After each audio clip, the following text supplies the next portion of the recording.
Hi y'all, good morning. It is going to be a beautiful day and we are going after some big catfish. I'm on the water right here at sunrise. You can see the sun about to pop up over the horizon there. And I'll tell you what, man, I have been on an excellent bite here lately. Big blues. Yesterday, which should have been the last video for regular viewers, got a huge flathead. So we're going to hit the same area again today as something's busting right over here beside me. I'm telling you, there's all kinds of activity going on out here.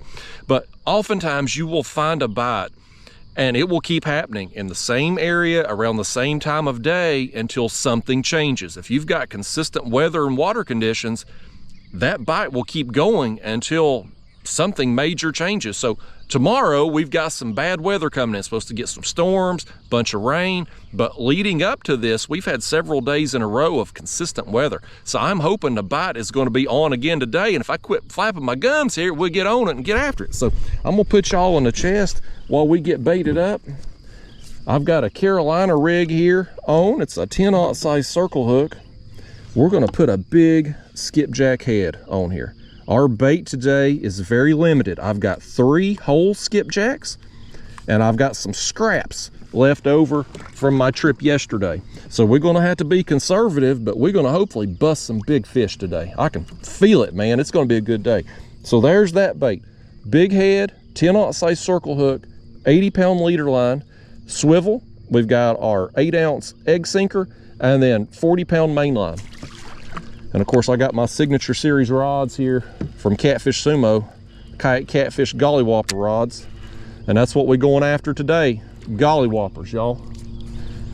So this next rig, what is that coming up behind? Lord, we got a helicopter flying over. Y'all cover your ears. Helicopter man's picked a bad time to fly over.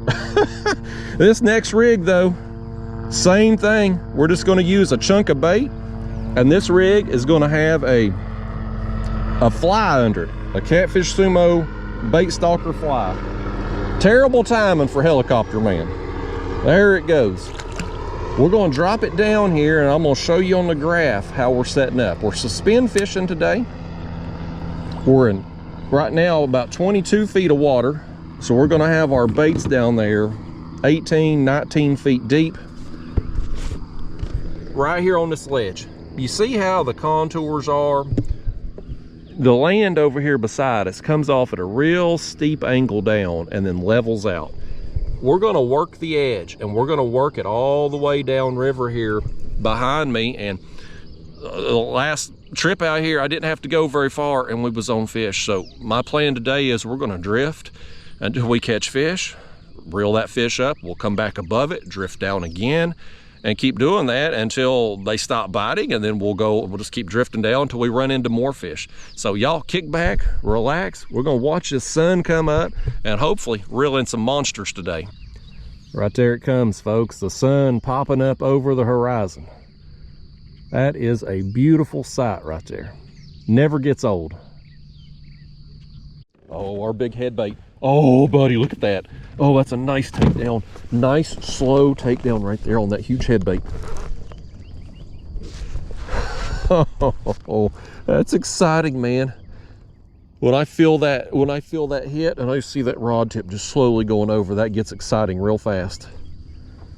I'm pumped up anyway because I've been catching so many big fish. I fished here yesterday.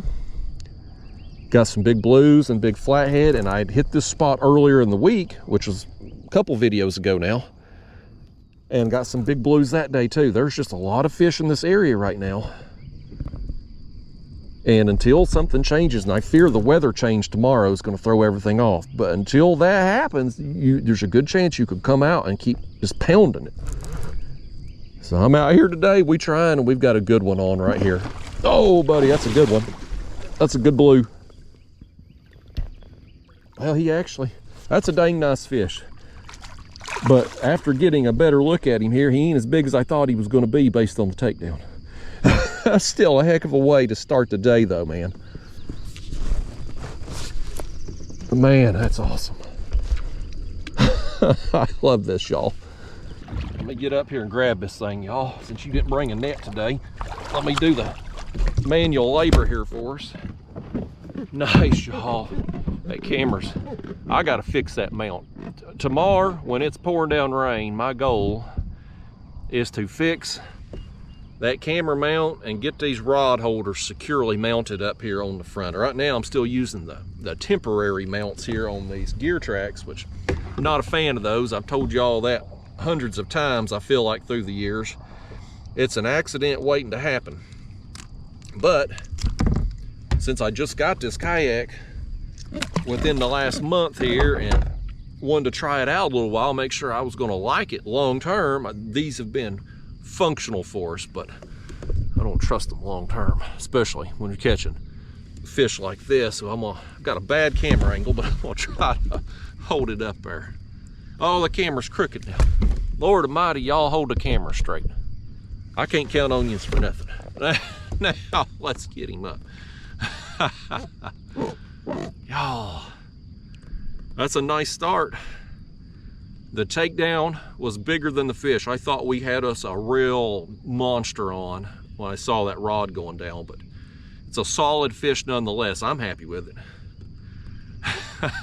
All right, get out of here, buddy. He gone. How about that? We'll do a fist pump worthy fish for fish number one. I'm gonna take a look at our bait.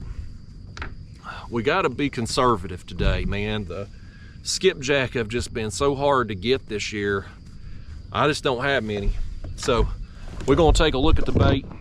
I'm gonna see what it looks like here. If it's still got its innards and bleeding a little bit, we'll reuse it. If not, we'll cut a new one, but keep this one in case we end up needing it again. We can always go back to it later. I'm gonna switch it out. We could probably get another fish on it, but since we're right here at sunrise still, I want to have the best bait possible on. So let's switch that out. I'm gonna go ahead and, while I'm switching out this head bait, I'm just gonna go ahead and put us on another chunk too.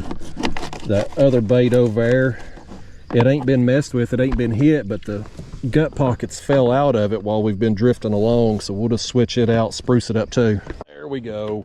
There we go. There's another one. Oh, that one's going down too. We're doubled. Oh, buddy, that one over there I think's better. Oh, he's gone. We've somehow lost that one. We still got this one though. I think that one over there was a better fish. This one's not. This is a dink right here, but I'm happy to see him. It's been a long time. Oh, don't splash me, fish. It's been a long time, y'all. We've been out here just drifting and drifting and drifting. I'm not seeing anything on the graph.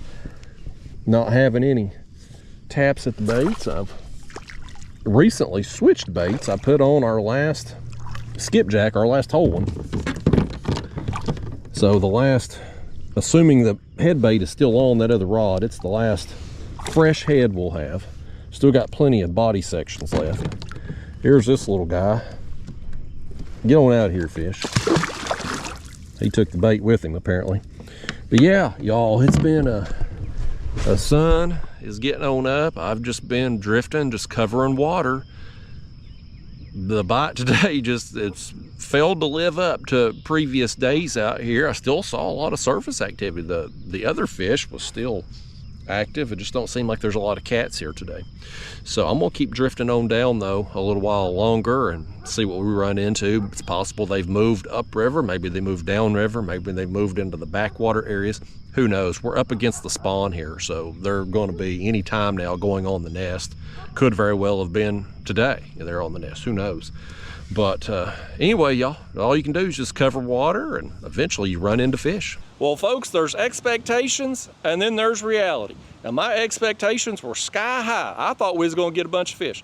In reality, we only got 2 bites all morning long. But even though there wasn't much fishing action, the action in this video is about to pick up because me and Daphne the dog, who, well, I don't even know where she's at. She's too busy to be on video right now, but me and the baby cheetah, that's what we call her because she's lightning fast, we're about to race her new toy. There she is. Speak of the devil, there's Daphne the dog, everybody. But she got a new bike. It's the Happy Run G70 model bike. So here's what we're gonna do. I'm gonna take a couple minutes, go over this bike, show you all the features, what makes it stand apart from other bikes in its class. And then me And that dog right there, we're gonna take off and race around my property. She's lightning fast, folks. I'm telling you, she's the baby cheetah for a reason, but we're gonna put her to the test today on this bike and have us some fun, have us a race. So first, let me show you this bike. This is the Happy Run G70 model. It is a moped style bike, and for regular viewers of mine, you have heard me sing the praises of these moped style. They are so much more comfortable to ride than like a regular mountain bike style. And it's all because of this thick padded seat. That gives you so much cushion when you're on rough, bumpy terrain, which you'll see when we go through my yard here racing the dog. It's a bumpy ride, and that really protects your nether regions there and makes it a lot more comfortable than that kind of traditional bicycle seat that most of us grew up using when we had bikes as kids. Now, this one here, if you notice, also has a second seat here behind this, and that's for a second rider. This bike has a weight capacity of 330 pounds. So if you want to haul another person with you, you can. Or if you want to take this off, it's removable and you can put on a cargo rack. So if you're taking it on a fishing trip, camping trip, something like that, you can haul your gear on this bike, and the weight capacity allows you to haul a lot. Now, this bike here, if you notice, there's something unique about this compared to a lot of other bikes on the market. And it's this right here. It has a second place for another battery. You can hook 2 batteries up to this bike at one time, and that allows you to really expand your range. This bike has a range of up to 85 miles. So these batteries here, they are removable. They lock onto the frame. You can take them off, take them in their house, garage, whatever, and charge them. Or what I do, I just leave these batteries on the bike and just plug them in there with that charging port. The batteries also have an on-off switch, so you can turn them on and off as needed. Those power this motor on the rear wheel. This is a 1,000 watt motor, which really gives this bike some speed. It'll go up to 36 miles per hour. That's cooking it, folks. So it's a fast bike. You got 20-inch fat tires right here. It's got hydraulic brakes. You can certainly ride it like a regular bike if you want to, because it's got the Shimano 7-speed gears there. If you notice, just doing a walk around, you've got this big headlight here on the front. It's got turn signals that are integrated, so when you turn your signal on, those flash both in the front and in the back, and it's also got a brake light back here that's integrated as well. So when you squeeze the brakes, this lights up. Great safety feature if you're riding it out on a public road. So I'm going to show you how this thing turns on. Another thing that's really unique about this bike is it has this NFC card here that unlocks it. So you come over here to your handlebar, and this S button, you hold it down, and you will hear it turn on. But notice the screen is still kind of blanked out. What you need to do is take your NFC card and tap it. Now the bike is unlocked and ready to ride. You can also use your phone, whether you have an Apple or an Android. You can connect it and use it as your NFC card. That way you don't have to carry this around. You can just tap your phone to it and turn it on. Now, I don't know how well you're going to be able to see this with the glare. I got word from the company they are creating a clip-on screen. So if you're in direct sunlight, you should be able to see it a little better. But I'll kind of walk you through best I can on here with the sun overhead right now. So your screen here up in the corner, you've got your headlight indicator, which you can turn that on this button here on your left handlebar. That's also where your turn signals are at, and your horn down here as well. You've got your standard speedometer, odometer. This has got 0 miles on it. It's brand new. Your battery life indicator, and right in here is your pedal assist. You can go up to 5 levels on pedal assist, which what that means is as you're pedaling, if you want to ride it like a regular bike, the motor will assist you. So if you're going up hills or inclines, it'll make it a little bit easier for you to do that. So all in all, folks, this is a dang good looking bike. I really like the fact it has the dual batteries, expanding your range right there. And I love the moped style. I can't speak highly enough about that style of seat on an electric bike, especially if you plan on taking it off-road like we're about to, because me and that dog, it's time, y'all. It's time. It's time to race. What we're gonna do, we're gonna go over here, we're gonna start at them power poles, go down the hill full speed, loop around the property and come back, and whoever gets back over here to the power lines first, that's the big winner of the day. And I'm feeling lucky today. Wasn't so lucky with the fish, but I'm feeling lucky now. I'm gonna get me a win today, y'all. Are you ready? Let's go. You heard her, folks. She's ready. She's off to an early lead. Here we go. Full speed down the hill. I gotta lay on the brakes. That dog don't though. She's full speed. That dog's full speed all the time. Hopefully she's gonna get distracted. Oh, she did. She got distracted. Daggone squirrel over there. Oh, she's distracted again. We got a chance to beat her. We got a chance, y'all. We're about to round turn 3 here, and she's still way down there chasing squirrels. Oh, here she comes. Here she comes, folks.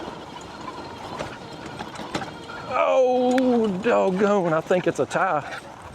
I think me and her got back to these power lines at a tie. She took half the race off. What was you doing, dog? You took half the race off chasing squirrels and rabbits, and you still caught up. Now she's gonna eat the dang tires. You animal.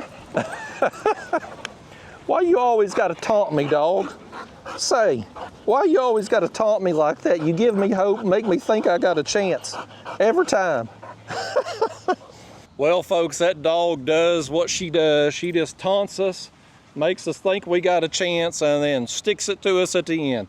But the bike, though, did really well. Very comfortable ride, even through my bumpy yard.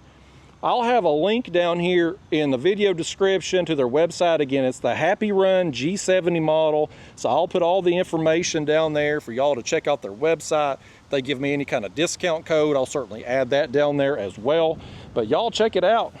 It is a good looking bike, street ready, off-road ready, comfortable ride, haul all your gear. We put it to the Daphne test, and by gosh, it held its own. So anyway, y'all check it out. Thanks for tuning into the video. I'll see you next time.